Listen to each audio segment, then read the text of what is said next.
Auspicia Galicia Eminente. El señor Guillermo Willy Cohen. Habla, Willy, habla. Muy bien, Willy. Bueno, muy bien, Marcelo. Aquí estamos, en el escenario de lo que viene y, por supuesto, como siempre pasa en la Argentina, Marcelo, como viene pasando hace muchísimo tiempo realmente, la calle está claramente dividida, ¿no? Podríamos decir que están los más pesimistas y los menos pesimistas, mirando el futuro. Optimistas, por ahora no hay muchos, esto es lo que hay que decir. Obviamente, los más pesimistas se llaman a ellos mismos realistas, entonces podríamos hablar de más realistas o menos realistas, más preocupados, menos preocupados, sobre lo que va a venir. En principio, digamos que ayer, primero la información, los mercados siguieron operando con una enorme restricción, desde luego por el cepo, pero también por la falta de pesos y porque claramente el mercado se pasó de rosca en el temor a una especie de explosión después de las elecciones en función de los resultados o en función de lo que podía ocurrir. Hubo efectivamente una suba muy violenta del dólar. Pensá que el blue el viernes, digamos, las primeras 48 horas después de las elecciones llegó a tocar 75 pesos, ¿no? Incluso el viernes anterior a las elecciones llegó a 75 pesos.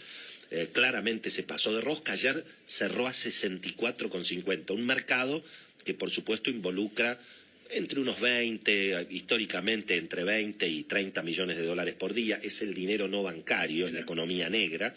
Pero también se han desinflado los dólares en el circuito blanco. Es decir, tenemos 5 dólares en la Argentina todos los días.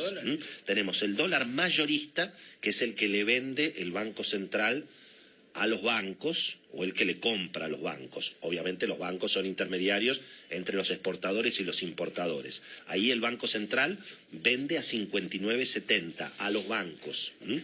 Ahora, después está lo que vale el dólar en el mercado regulado. Ahí, por ejemplo, el Banco Nación ofrece los dólares en pizarra hasta 200 dólares por cuenta, por mes, obviamente, con el cepo, a 63,50. Fíjate vos la diferencia, ¿no? 59,70 es el precio mayorista del Banco Central a los bancos, 63,50 el Banco Nación en las pizarras. Los bancos digitales, ya lo hemos contado, bajan mucho el precio de compra-venta del dólar, obviamente para captar también clientes. Después está el dólar blue, Marcelo. 59,70 la transferencia, 63,50 pizarra Banco Nación, 64,50 ayer el blue.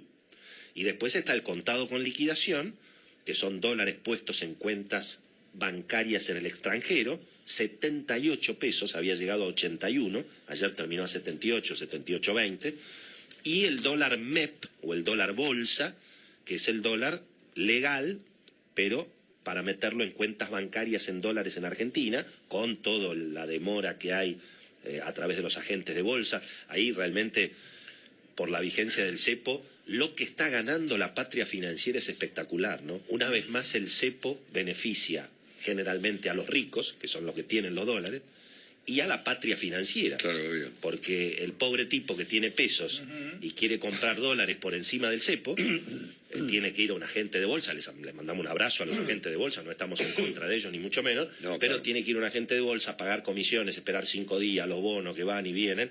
Se abre un mercado ridículo que no tendría ningún sentido, por supuesto, si se abriera un mercado financiero libre, y claramente bajaría el precio, como se está viendo ahora en el blue. Pero bueno, esa discusión ya se dio. Mirando para adelante, Marcelo, más preocupados, menos preocupados, más pesimistas, menos pesimistas.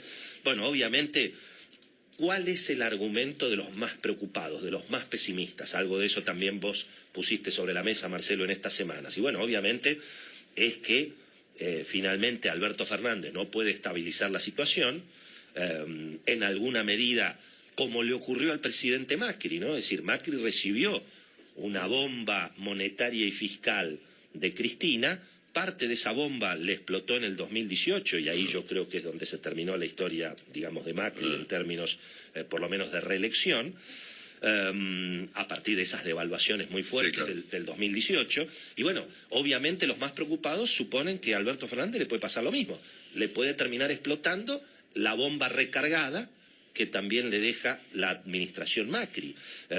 Y en ese sentido, si no puede estabilizar la situación, si entra además en una pelea, digamos, otra vez aguerrida contra los acreedores, no acuerda con el fondo, bueno, eso termine finalmente en una radicalización con Cristina a la cabeza, que es un poco, digamos, ese temor a que Alberto Fernández no pueda controlar la situación, ¿no? Y en ese sentido aparece lo que hoy, con gran ironía, la tapa del diario Ámbito Financiero llama el Plan Hiroshima, el de la bomba atómica, que es este de dale a la maquinita y después devaluamos, ¿no?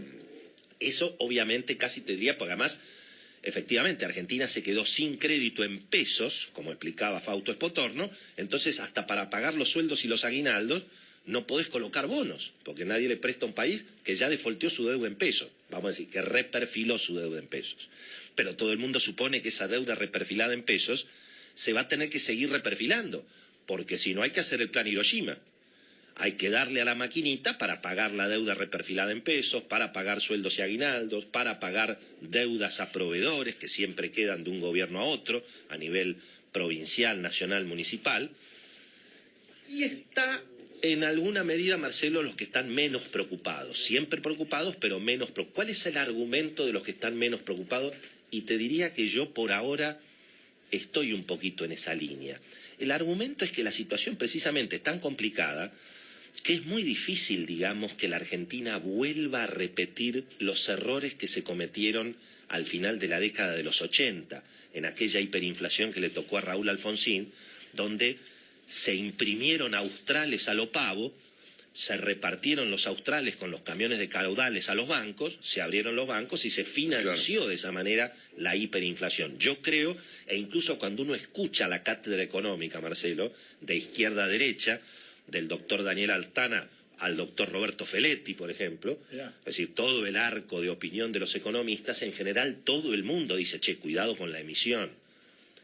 Puede haber una discusión de matices, pero todo el mundo entiende que hay que abrir esa canilla de la maquinita con sintonía fina. Entonces, en general, en esa línea, bueno, están los que suponen que la Argentina va a un esquema de emisión monetaria y cepo, pero controlado, que la negociación con los acreedores no debería ser tan dramática, porque como la tasa de interés en el mundo está en 1,5%, e incluso en algunos países casi con tasa negativa, Argentina tiene una deuda que tiene un cupón de intereses del 8%, y dicen que ya hay bancos de inversión que le han acercado ofertas a Guillermo Nielsen, a Martín Redrado, a la gente que tiene relación con el mundo financiero internacional, que hay bancos acreedores que les acercaron propuestas ya para organizar un canje de deuda, pateando los vencimientos a 10 años y bajando el cupón de intereses de 8 a 6%.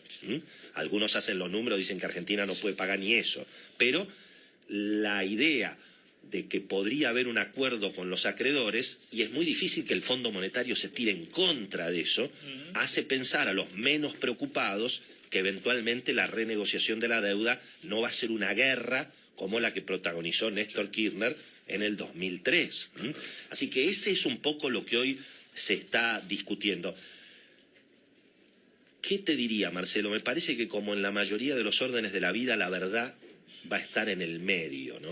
Yo creo que no va a haber un plan Hiroshima de imprimir irresponsablemente dinero y que eso genere eventualmente una aceleración inflacionaria muy peligrosa o la perspectiva de una hiperinflación. Yo creo que eso es muy difícil que ocurra, pero tampoco se va a poder cerrar del todo la canilla. Así que la verdad va a estar en el medio, ¿no? Cepo, inflación, brecha cambiaria, pero no la explosión de la bomba atómica. Por supuesto, en las próximas semanas, Marcelo, iremos viendo qué es lo que pasa. Los mercados por ahora están cautelosos, los bonos no suben, el riesgo país sigue en 2.200, pero el esquema de reservas, Banco Central, depósitos, se ha tranquilizado por el momento. También hay que recordar aquella enseñanza del gran Luisito Palma Cané, cuando nos enseñó la historia del efecto pebete. ¿Verdad qué es lo que era el efecto pebete? El efecto pebete es que vos pisás el dólar como un pebete y cuando le sacás la presión, al principio el pebete queda queda plano. Claro. Pero después se empieza a inflar. Claro, ¿viste? obvio. Entonces el efecto pebete, Marcelo, de lo que se vuelve a hablar en la Argentina, Bueno, muy bien. como si no hubieran pasado los años. Te agrego un dato a tu agenda económica, Willy. Viste que Bolsonaro tuiteó hace un rato que 3 compañías multinacionales que están en Argentina cierran sus compañías acá y se van a Brasil. Lo hizo casi poco menos con un tono de festejo, ¿no? Claro, ahí hay que hacer. Ahora me alguna parece cosa. que borró el tuit. Sí. Claro, ¿Ah, sí? porque ahí aparece la idea de que en alguna medida parecería como que, claro, están tan espantadas las empresas de la situación electoral y política en la Argentina que se vienen todas a Brasil. Eso es lo que quiere transmitir ese Porque tuit. el Brasil de Bolsonaro es una garantía. Claro. En el caso de Honda, lo que sí te puedo decir, porque eso, como decía Sergio Bernstein, era un tema conocido, la caída de las ventas de Honda en Argentina llegó casi a 50%. Es decir, hubo un derrumbe impresionante de las ventas en Argentina en el sector automotor, mientras que en Brasil la venta de autos está creciendo. Y eso estaba ocurriendo en los últimos años. Entonces ahí, digamos, el problema de la venta de automóviles y el problema de la recesión estaba en la Argentina antes de que lo eligieran a Alberto Fernández. Gracias, Willy. Auspició Galicia Eminent.